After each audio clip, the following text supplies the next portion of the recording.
How are terrorism and religion connected? What empirical evidence do we have about the link between religious fundamentalism and terrorist activity? Does religion cause terrorism? On this episode, we're talking about terrorism and religion.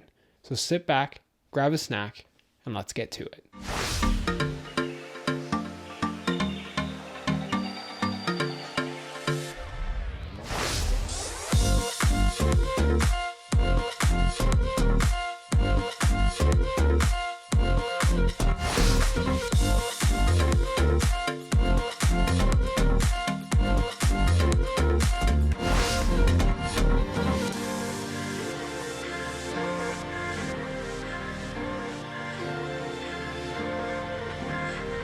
Over the past few decades, there have been a number of high-profile terrorist attacks that were inspired, at least to a degree, by some form of religious fundamentalism. The September 11th attacks, the attacks at Utoya, the Christchurch shootings, the supposed creativity movement, or the numerous atrocities committed by ISIS. These are all tragic and horrifying examples of the link between religion and terrorist activity. But what do sociologists make of the connections between religious belief and ideology and terrorism? How do they understand the role of terrorism and religious fundamentalism in the promotion of extremist ideas? Well, the history and identity of religious fundamentalism is complex. It can be found in most, if not all, major religions, and is indeed a central feature when it comes to forms of extremism and religiously motivated violence that includes terrorism. We've seen numerous examples of folks from many different denominations engage in terrorist activity in the name of their religion. Of course, we know about the motives of the 9/11 attackers and the rise of global jihadist movements that ultimately led to the rise of ISIS. But for a variety of reasons, we often overlook religion and religious fundamentalism when it comes to non-Islam related terrorism, like violence perpetrated by the Ku Klux Klan, the rise of anti-gay or anti-abortion violence, or anti-Islam violence, like we saw with Anders Breivik in Norway, or the Christchurch mosque shootings in Australia. Certainly there is some sort of link between religion and terrorism. But what does that relationship actually look like? How have we erred or made mistakes about that relationship that has been counterproductive for the prevention of terrorism? The research on terrorism and religion generally supports the following claims. First, that there is an association between religion in general and terrorism that must be empirically explored. Secondly, that religion is often not the only thing or form of ideology that drives one to commit terrorism. Third, that extremist ideas and violence are not more or less likely among particular groups or ideologies. And finally, that sociologists tend to eschew narratives that lay the blame for terrorism at the feet of specific religions. Rather, they focus on how folks in any religion can be vulnerable to constructing extremist views by virtue of the rest of their social environment. Their online and offline peer group and social support network, which often includes religion, their economic security, their bodily security, their engagement with political propaganda, echo chambers, and misinformation. We'll talk about all of these in this episode. But what is the difference between harmless political action or engagement based on religion, religious fundamentalism, and religious-inspired violence? Most, if not all, major religions and their faithful engage in some form of political action. This is what civil society is all about, being politically active and presenting your ideas for discussion. The overwhelming majority of religiously inspired social and political action is harmless, productive, and what one might call pro-social behavior. Its intent is to benefit others or society as a whole. It's altruistic and it aims to help, share, donate, cooperate, or volunteer one's time or energy to assist people. In all religions, most adherents to the core tenets or principles have the desire and intent to make the world a better place, even those who may take a more fundamentalist view of religious teachings. And while much of what we talk about today focuses on Christian and Islamic fundamentalism, there are numerous examples of religious fundamentalism that leads to terrorism committed by folks with no relation to either. That being said, much of the scholarly discourses have focused on Christian and Islamic fundamentalism. Fundamentalism can perhaps be best defined as a practice that believes in the strict, authoritative, dogmatic, and literal interpretation of the words written in religious scripture. Fundamentalists present a response to theological liberalism and cultural modernism that embodies many major modern religions, including Christianity and Islam. While those folks may take liberties in their interpretation of religious scripture, fundamentalists tend to believe that those writings were intended to be taken literally and promote the idea of scripture inerrancy, that religious scripture is written without error or fault in its teaching. And as Pratt argues, we can perhaps think of fundamentalism as a continuum from passive to impositional fundamentalism. Passive fundamentalism is that which all forms and expressions of religious fundamentalism begin with, and it features a set of ideas or principle presuppositions from which one derives a sense of authority or moral superiority to non-practitioners. This is, for the most part, simply reactionary religious conservatism that most often manifests passively and without connection to any form of violent action. The next type of action, according to Pratt, is assertive fundamentalism, in which one reaffirms their identity structure through epistemological meaning and begins to develop a more condemnatory stance towards other worldviews. One might call this a hardline approach which actively condemns other worldviews. The examples proposed by Pratt are the Jehovah's Witnesses, the Moonies,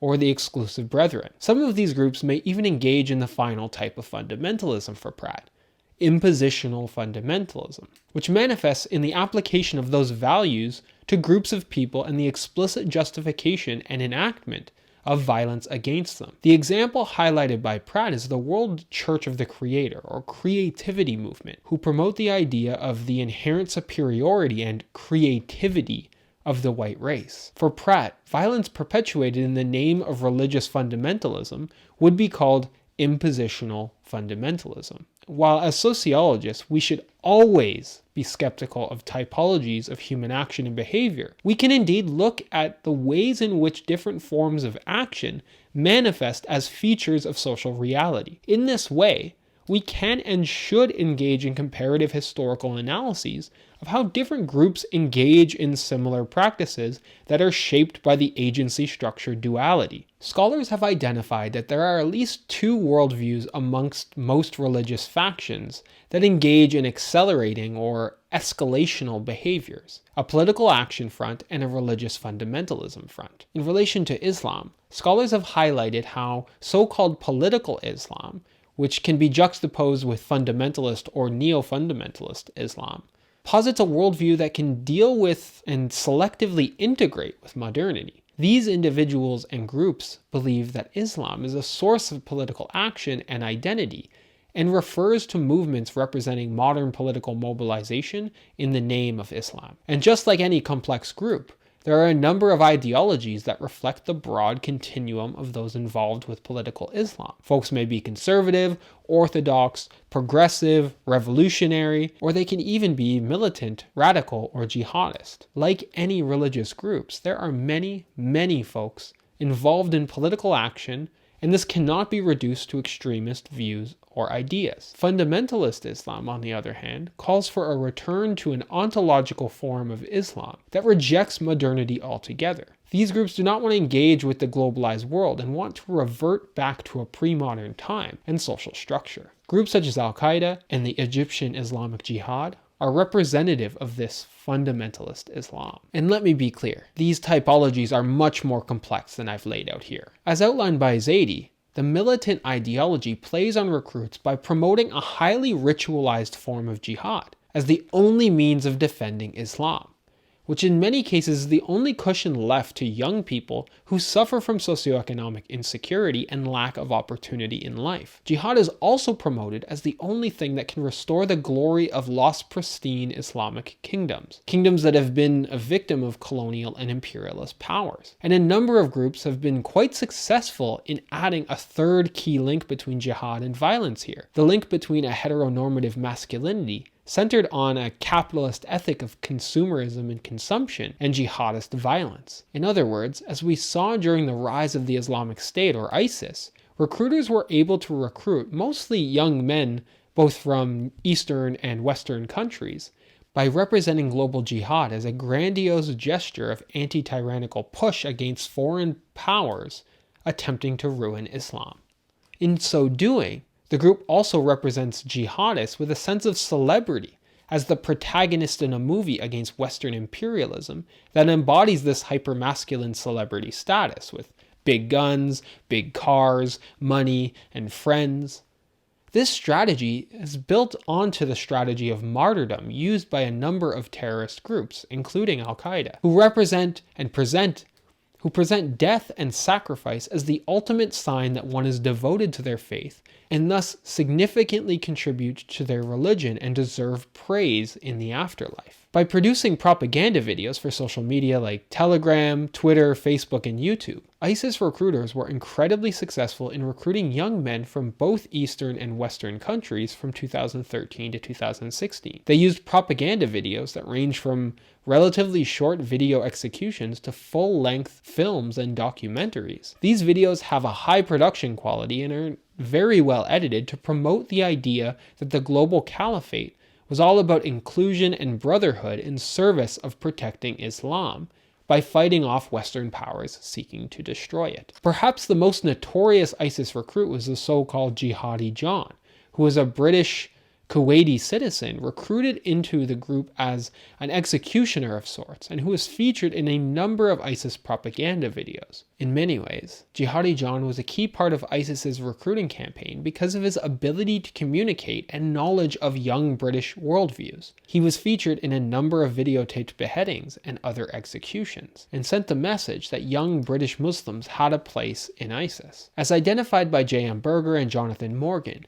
the average age of an ISIS recruit is around 26 years old, and 86% of them are male. The majority of them come from economically disadvantaged backgrounds in northern Iraq and Syria. Western recruits, on the other hand, are most often second or third generation folks from immigrant families, and most often report feelings of alienation from the social structure in their country. As Amarnath Amarnazignam has found in his massive empirical project interviewing North American citizens who have returned from fighting with ISIS, these recruits often do not feel connected to or part of their home country. As a result of this alienation, this manifests in feelings of despair and contempt that drive some fighters to go abroad and escape the conditions in their home country. Upon arrival, these folks are often, but certainly not always, faced with some form of regret when they realize that the propaganda videos are not a reflection of what is actually happening on the ground. But as we know, this is often too late for recruits, as they are now fully bought into the movement,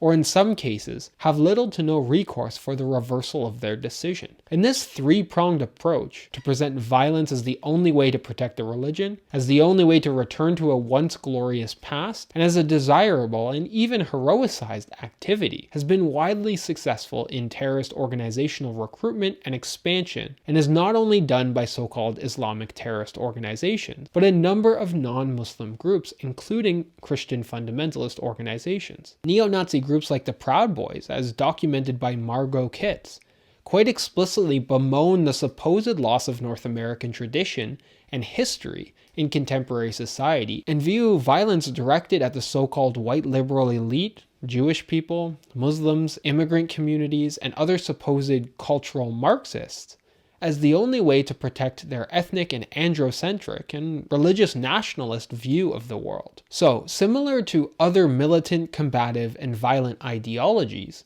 terrorist organizations play on a number of sensibilities of vulnerable folks in order to perpetuate and accelerate extremist beliefs and ultimately to commit violent acts. Connecting violence as a means of defending the tenets of faith, which in some cases is often the only thing left to potential recruits facing socioeconomic insecurity, lack of opportunity, or any other legitimate or illegitimate grievance they might have. Let me be clear, these folks also have a deep disdain, anger, and hate for groups of people who do not think, believe, or act in the ways they do. And violence is often promoted as the only way to restore society to the quote-unquote lost glory of a particular time. In other words, as a lure to people who are disappointed with modernity and their recollection of a better time that has passed. And this duality between hate, and the promise of a return to a once prized past create the social conditions for the acceleration of extremist thoughts and beliefs,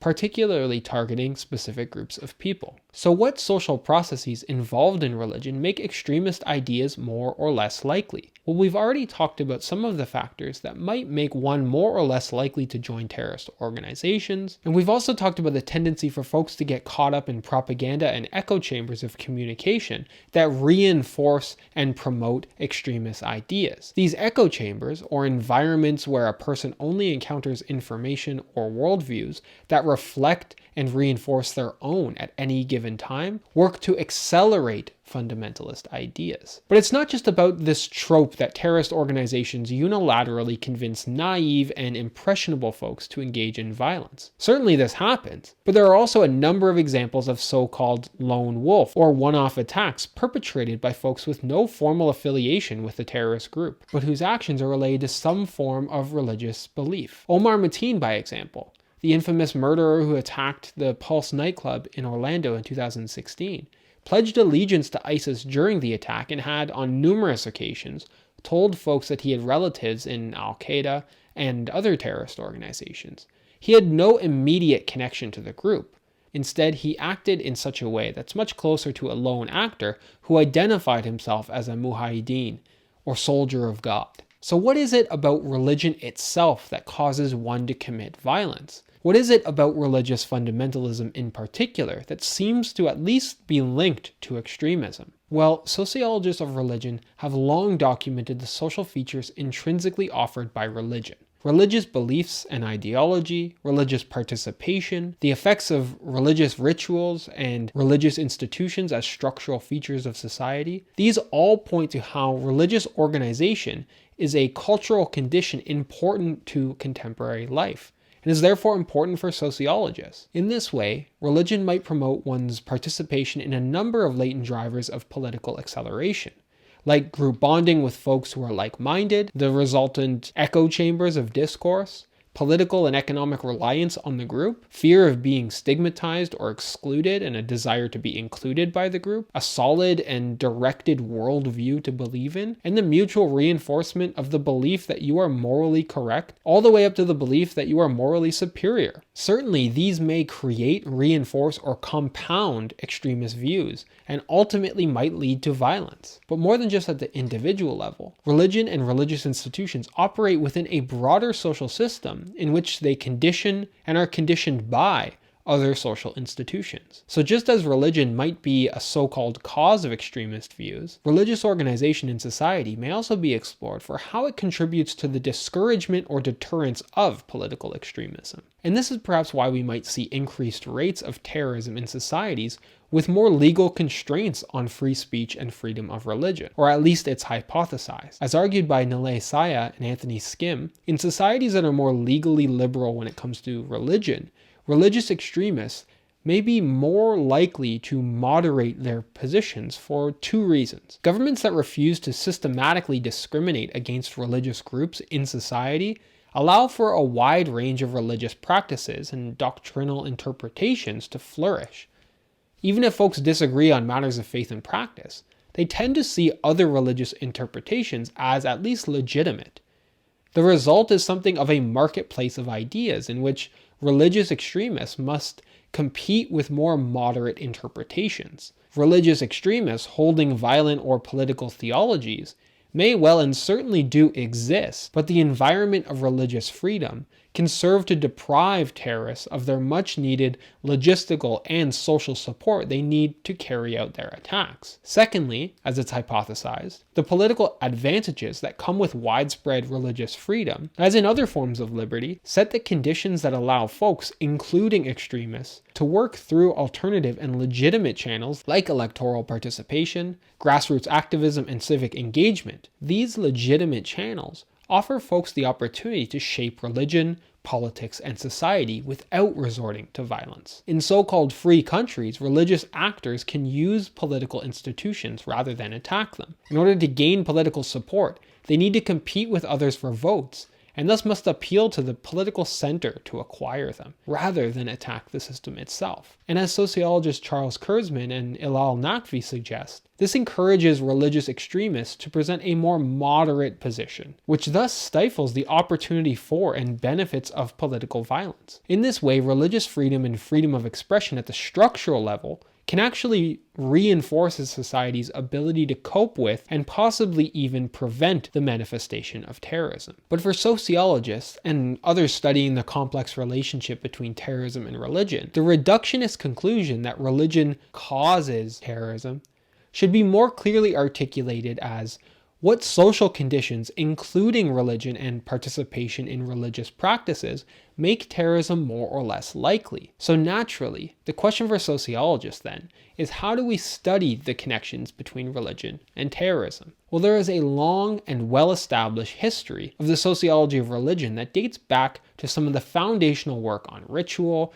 the division of labor, the economy, and the development of capitalism by Weber, Durkheim, Marx, Martineau, and Du Bois. This field often breaks religious groups into different types, including churches, denominations, sects, cults, or new religious movements, in order to study their different structural and symbolic makeup. To trace out the role that religion plays in historical and contemporary social life, sociologists use the entire breadth of sociological methods typically at one's disposal. Surveys, experiments, field research, textual or secondary analysis, interviews, participant observation, and increasingly ethnography to learn about the social conditions of religion and the lived experiences of those participating or not in religious institutions and their rituals. This has led sociologists to analyze massive data sets of terrorist attacks and their known motivations, including religious motivations, for common or distinct patterns, trends, or characteristics. Others take a more micro-symbolic interactionist approach to understanding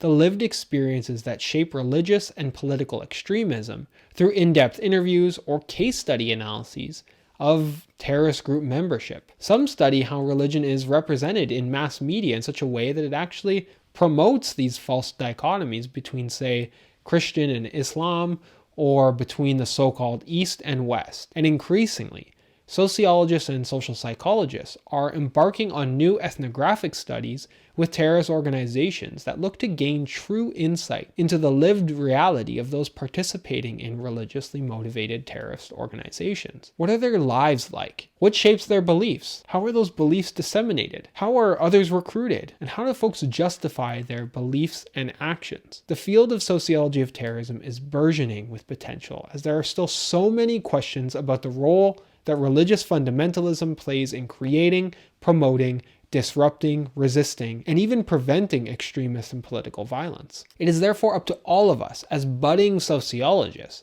to keep asking important questions about the social conditions that make terrorism more or less likely. Certainly, we will never be truly successful in preventing all terrorist attacks, but gaining insight into how and why some folks do it would help us create more robust social, political, and cultural strategies that work to steer some away from political violence. So that's it for today. I hope you learned something about the link between religion and terrorism, how complex it really is, and how it's perhaps not ideal to reduce the actions, beliefs, and ideologies of people to one single causal relationship. Terrorism is far more complex than such a reductionist approach might suggest, and we as sociologists need to build those complexities into our models for understanding religious and political beliefs, and perhaps even more importantly, and how those beliefs accelerate into various forms of terrorism and political violence. This is Professor Silva,